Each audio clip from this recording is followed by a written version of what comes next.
شہر اللہ المحرم، جسے محرم الحرام بھی کہا جاتا ہے۔ محرم کا لفظی معنی ہے حرام کیا گیا، یعنی جس مہینے کی حرمت ہے، جس میں بہت سے ایسے کام حرام کیے گئے ہیں جن کو ایک مسلمان نہیں کرتا یا ان کا کرنا اس کے لیے حرام میں آتا ہے۔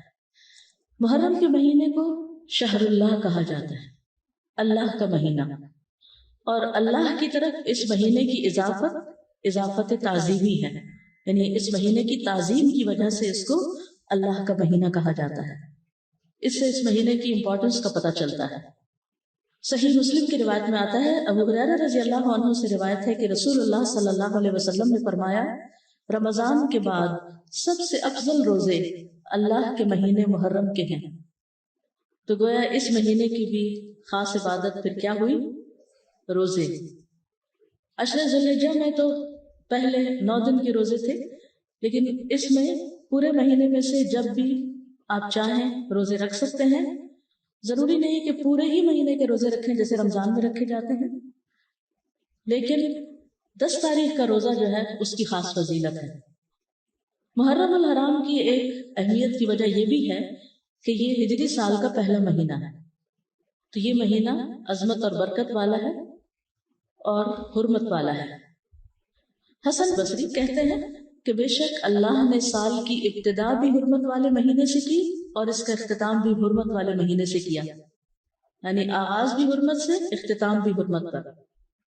سال میں رمضان کے بعد اللہ کے ہاں محرم سے بڑھ کر عظمت والا کوئی مہینہ نہیں۔ تو اس سے کیا پتہ چلتا ہے کہ اگر کسی چیز کی ابتدا میں بھی حرمت ہے اور انتہا میں بھی، تو پھر ان دو کے بیچ میں کیا ہونا چاہیے؟ اس کا خاص خیال رکھنا چاہیے، یعنی جس کام کے آغاز میں اور جس کے اختتام پر خصوصی ہدایات دی جائیں اور اللہ سبحانہ تعالیٰ کی عبادت اور خصوصاً روزے وغیرہ کی عبادت کی طرف متوجہ کیا جائے تو سال بھر بھی پھر اس کی عادت اپنا لینی چاہیے۔ نئے سال کا آغاز جو ہے وہ دعا سے کرنا چاہیے۔ عبداللہ بن ہشام سے روایت ہے، وہ کہتے ہیں کہ جب مہینہ یا سال آتا تو رسول اللہ صلی اللہ علیہ وسلم کے صحابہ یہ دعا اس طرح سیکھتے جیسا کہ وہ قرآن سیکھتے، اللہم ادخلہ علینا بالامن والایمان والسلامت والاسلام وجوار من الشیطان ورضوان من الرحمن۔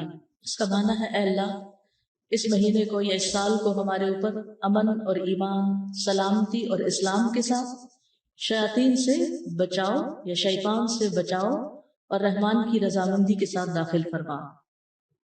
محرم کا مہینہ چونکہ حرمت والا مہینہ ہے تو اس مہینے میں خاص طور پر آپس میں ایک دوسرے پر ظلم کی ممانعت ہے۔ قرآن مجید میں آتا ہے، ان عدۃ الشہور عند اللہ 12 شہرا فی کتاب اللہ یوم خلق السماوات والارض منها 4 حرم ذلک الدین القیم فلا تظلموا فیہن انفسکم۔ بے شک مہینوں کی گنتی اللہ کے نزدیک اللہ کی کتاب میں 12 مہینے ہیں، جس دن سے اس نے آسمانوں اور زمین کو پیدا کیا، ان میں سے 4 حرمت والے ہیں، یہی سیدھا دین ہے، سو ان میں اپنی جانوں پر ظلم نہ کرو۔ تو میسج کیا ہے؟ فلا تظلموا فیہن انفسکم، اپنے آپ پر یعنی ایک دوسرے پر ظلم نہ کرو۔ تو کیا نہیں کرنا اس مہینے میں؟ ظلم نہیں کرنا۔ ظلم کی کون سی شکلیں ہوتی ہیں؟ ظلم ہوتا ہے کسی کو اس کے حق سے محروم کرنا، کسی کا حق چھیننا، کسی کا حق مارنا۔ اس کا یہ مطلب نہیں کہ باقی مہینوں میں ظلم کر سکتے ہیں، اس کا مطلب یہ ہے کہ دوسرے مہینوں کی بنسبت ان حرمت والے مہینوں میں ظلم بہت بڑا گناہ اور بوجھ ہے۔ اگرچہ ظلم ہر حال میں بہت بڑا گناہ ہے، مگر اللہ جس کام کے گناہ کو چاہے بڑھا دے، جیسا کہ اللہ جس کام کے اجر کو چاہے بڑھا دے، یعنی وہی نماز ہوتی ہے، وہی صدقہ خیرات ہوتا ہے، لیکن عشرہ ذی الحجہ میں کیا ہوتا ہے؟ اس کا اجر کئی گنا بڑھ جاتا ہے۔